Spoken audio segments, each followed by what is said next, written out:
وکیل احسان اس کو پڑھاتے تھے تو وہ وکیل احسان کی طرح، جوہر خان اس کو پڑھاتے تھے تو وہ جوہر خان بننے کی کوشش کرتا، وہ بیگم وقار النساء اور وہ بننے کی کوشش نہیں کرتا. ہمارے سکولوں کے نام دیکھو، بیگم وقار النساء، تو بھائی کون ہے؟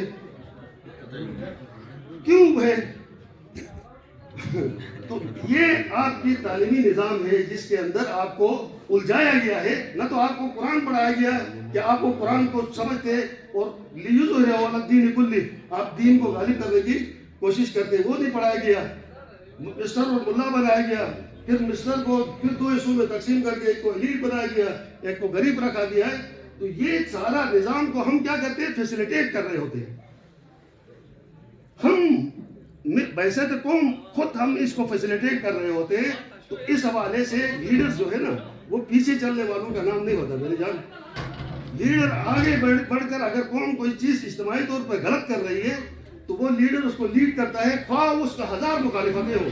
وہ مسجد مخالفت کرے، اسمبلی مخالفت کرے، حکومت مخالفت کرے، وہ مخالفتوں کی پرواہ نہیں کرتا، وہ قوم کے مستقبل کی طرف دیکھتا ہے کہ یار آپ لوگ جس راستے پہ جا رہے ہو اس کے راستے کا انجام تباہی ہے. دیکھیں 77 سالوں کی تباہی آپ لوگوں نے اپنے آنکھوں سے دیکھا. میرے تمام محترم نے اپنے اپنے خطبات کے اندر آپ کو وہ تباہیوں کے وہ آثار بتا دیے. اب اس سے بڑی تباہی کی طرف جا رہے ہیں. کیوں؟ اس لیے کہ اب انفارمیشن ٹیکنالوجی کے فلو کی موٹر وے پہ انفارمیشن جا رہے ہیں بالکل اتنی سپیڈ کے ساتھ. وہ جیسے دریا سمندر بہ رہا ہوتا ہے، اب وہ اٹھا رہے. اب آپ کا مطلوبہ نتیجہ ایک اس کے نیچے ہے، ایک انگلی دباؤ، جو مطلوبہ آپ کو انفارمیشن چاہیے وہ یہاں سے مل سکتا ہے.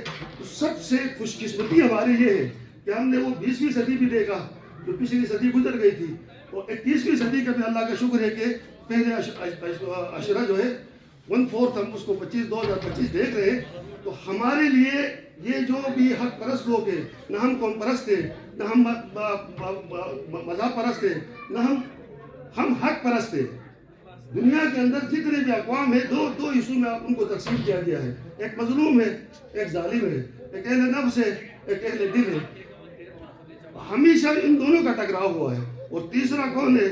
منافق ہے، جس کو کافروں سے بھی زیادہ سخت وعید ہے اس کے لیے، کیونکہ وہ اس کو بھی صحیح کہتا ہے، اس کو بھی صحیح کہتا ہے. تو یہاں پہ ہم عوامی ایکشن کمیٹی کا، چونکہ میں ذمہ دار ہوں، اس حوالے سے میں یہ کہتا ہوں کہ ہم لوگوں نے سر جوڑ کر بیٹھ کر کم از کم دیکھو، کل انڈیا میں جانا ہے جس کا ہم آئینی حصہ ہے، پاکستان میں جانا ہے جس کا ہم غیر آئینی حصہ ہے، انڈیپینڈنٹ دینا ہے جس کا جہاں پہ مختلف لوگ یہ دعویٰ کرتے ہیں. تو کن شرائط کے ساتھ جانا ہے؟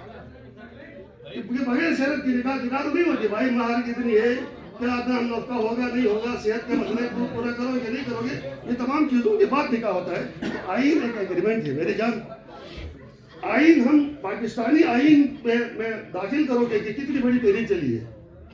5واں صوبہ بناؤ گے کہ میرے یہ سارے محترم لیڈر صاحبان نے تحریکیں چلائی ہیں. اور بھائی 5واں صوبے میں کیا اس وفاق میں 4 بھائیاں مل کے رہنے کا سوچ کے ان لوگوں نے، وہ پاکستان پہلے تو نہیں جانا، 4 صوبوں نے کہا کہ آؤ بھائی 4 بھائی ہم مل کے اس میثاق پہ دستخط کرتے ہیں کہ ہمارا یہ چیزیں جو ہے وہ LFC میں یہ دولت اس طرح تقسیم ہوگی، وفاق میں یہ ہوگا، سینٹ میں برابری کی نمائندگی ہوگی. تمام چیزیں وہ حقوق و فرائض طے کر کے سائن کیا ہوا ہے. آپ کے گلگت بلتستان کے کس بندے نے جا کے سائن کیا اس آئین کے اندر؟ اس کا تم پارٹ بند کیسے سکتے ہو؟ نکاح کسی اور کی ہو، کوئی اور اس کا واقع دے سکتا ہے؟ نہیں ہو سکتا ہے میری جان. آپ کو اپنا آئین خود ڈیولپ کرنا پڑے گا. آپ کے آئین کے اندر آپ کے حقوق کیا ہے؟ پہلے 40 نقطے آپ کے پاکستان کے آئین اٹھاؤ. پہلے 40 آرٹیکلز آپ کے حقوق کی بات کرتا ہے. آپ کو سیکورٹی، آپ کو free of association, freedom of speaking, ہر چیز. پھر آپ کا ٹیکسز کی بات ہوتی ہے.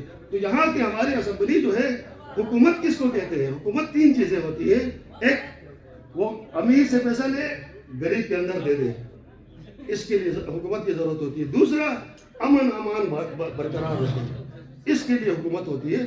تو میری اس ججال والے اسمبلی کا پر یہ سوال ہے کہ جو بھی وہاں پہ گیا ہے، نہ تو تمہیں ٹیکس لگانے کا اختیار ہے کیونکہ آئینی اسمبلی نہیں ہے، نہ ہی تمہیں امن امان کے لیے بھی تم نے کسی اور بندوں کو مستعار لیا ہوا یہاں پہ کہ جو تمہارے اس کے بغیر یہاں پہ بیٹھ کر دیکھو آپ کا چیف سیکرٹری آپ کا آئی جی پی جو کی بندے ہیں ان کا رینجر حفاظت کر رہی ہوتی ہے ہماری پولیس والے بیچارے وہاں سے بھی بے دخل کیے گئے تو امن امان بھی آپ کی ذمہ داری نہیں ہے ٹیکس بھی آپ نہیں لگا سکتے ہو تو پھر حکومت کے نام پر ووٹ کے لیے لوگوں کو جا کر بیوقوف کیوں بناتے ہو